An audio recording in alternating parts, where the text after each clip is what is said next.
ఈ మధ్యకాలంలో ప్రముఖ బాలీవుడ్ నటుడు సైఫ్ అలీ ఖాన్పై దాడి జరిగిన ఘటన ఎంతటి దుమారం రేపిందో మనమంతా చూస్తూనే ఉన్నాం. దాడి చేసిన వారిలో ఒకరిని పట్టుకొని పోలీసులు అదుపులోకి తీసుకున్నారు. నిందితుడు బంగ్లాదేశ్కు చెందినవాడని తెలుస్తోంది. అయితే పోలీసులు ఇప్పుడు సైఫ్ అలీ ఖాన్ భార్య, ప్రముఖ బాలీవుడ్ హీరోయిన్ కరీనా కపూర్ను కూడా అనుమానిస్తున్నారు. సైఫ్ అలీ ఖాన్పై దాడి జరిగిన సమయంలో కరీనా కపూర్ కూడా అక్కడే ఉంది. అయితే ఆమె ఆ సమయంలో సైఫ్ని కారులో తీసుకెళ్లకుండా ఆటోలో ఎందుకు తీసుకెళ్లింది?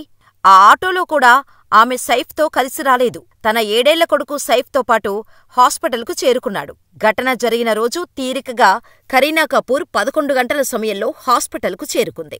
భర్తపై అంత పెద్ద దాడి జరిగింది. ప్రాణాలతో బయటపడతాడా లేదా అనే రేంజ్ టెన్షన్ అభిమానుల్లో ఉంది. అలాంటి టెన్షన్ కరీనా కపూర్లో ఎందుకు లేదు అనేదే ఇప్పుడు అందరిలో మెలుగుతున్న ప్రశ్న. అంతేకాకుండా గదిలో నిందితుడు షరీఫుల్ను దాడి సమయంలో బంధించారు. బంధించినప్పటికీ కూడా అతను ఆ గది నుండి తప్పించుకున్నాడు.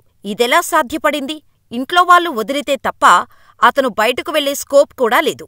ఈ కోణంలో కూడా పోలీసులు కరీనా కపూర్ని అనుమానిస్తున్నారు. అంతేకాకుండా దాడి జరిగిన సమయంలో కరీనా కపూర్ పోలీసులకు చెప్పిన విషయాలకు, వాళ్ల విచారణలో బయటపడుతున్న విషయాలకు అసలు పొంతనే లేదని తెలుస్తోంది. ఇదంతా చూస్తుంటే కరీనా కపూర్ తన పనిమనిషితో కలిసి ఈ కుట్ర చేయించిందా అని అనుమానిస్తున్నారు. దీంతో త్వరలోనే కరీనా కపూర్ను పోలీసులు మరోసారి విచారించే అవకాశాలు ఉన్నాయి. సొంత భార్యపై హత్యాయత్నం చేయించేంత అవసరం కరీనా కపూర్కు ఏముంటుంది? ఎవరైనా ఇలా చేస్తారా? సినిమాలను చూసి కొంతమంది కావాలని ఇలాంటి పుకార్లు పుట్టిస్తున్నారని అనుకోవచ్చు. కాని ఆమె తీరు చూస్తుంటే అనుమానాలు కలిగిస్తున్నాయి. పోలీసులు అన్న తర్వాత అన్ని కోణాల్లోనూ కేసును విచారిస్తారు.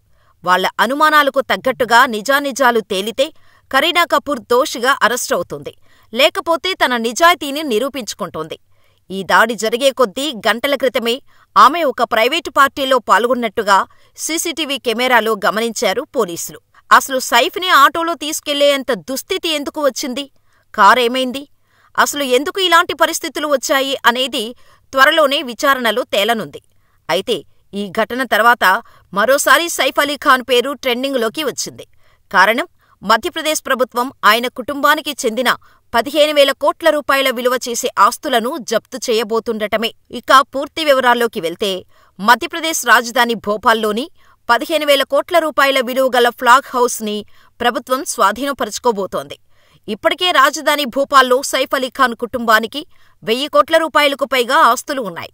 వాటికి సంబంధించిన అనేక తగాదాలు ఉండటంతో కోర్టులో కేసులు నడుస్తున్నాయి. ఇప్పుడు ఎనిమీ ప్రాపర్టీ యాక్టు ప్రకారం సైఫ్ అలీ ఖాన్ కుటుంబానికి చెందిన ఈ ఫ్లాగ్ హౌస్ కూడా ప్రభుత్వ ఆధీనంలోకి వెళ్లనుంది. 1968లో ఈ ఎనిమీ యాక్టును రూపొందించారు. ఈ యాక్టు ప్రకారం భారత్ పాకిస్తాన్ విభజన తర్వాత పాకిస్తానుకు వెళ్లిన వ్యక్తులు భారతదేశంలో వదిలిపెట్టి వెళ్లిన ఆస్తులపై కేంద్ర ప్రభుత్వానికి హక్కు ఉంటుంది. ఫ్లాష్ బ్యాక్కి వెళ్తే నవాబ్ హమీదుల్లా ఖాన్ ఆస్తికి చట్టప్రకారం వారసురాలు అయిన పెద్ద కుమార్తె అబీదా. ఆమె 2015లో భారత్ను వదిలి పాకిస్తాన్కు వెళ్లింది. ఈ విషయాన్ని కేంద్ర ప్రభుత్వం స్పష్టం చేసింది. కాబట్టి ఎనిమీ ప్రాపర్టీ యాక్టు ప్రకారం ఈ ఆస్తి కేంద్ర ప్రభుత్వానికి చెందుతుంది. అయితే నవాబ్దు 2వ కుమార్తె సాజిద్ సుల్తాన్ వారసులు సైఫ్ అలీ ఖాన్, షర్మిలా ఠాగూర్లు ఈ ఆస్తిపై తమకు హక్కు ఉందని కోర్టులో దావా వేశారు. దీనిపై త్వరలోనే కోర్టు నుండి సంచలన తీర్పు రానుంది. చట్టప్రకారమైతే ఈ ఆస్తి సైఫ్ అలీ ఖాన్కు దక్కే అవకాశాలు దాదాపుగా లేనట్టే. వరుసగా సైఫ్ అలీ ఖాన్కి ఇలాంటి సంఘటనలు జరగటం ఆయన అభిమానులను షాకుకు గురిచేస్తోంది.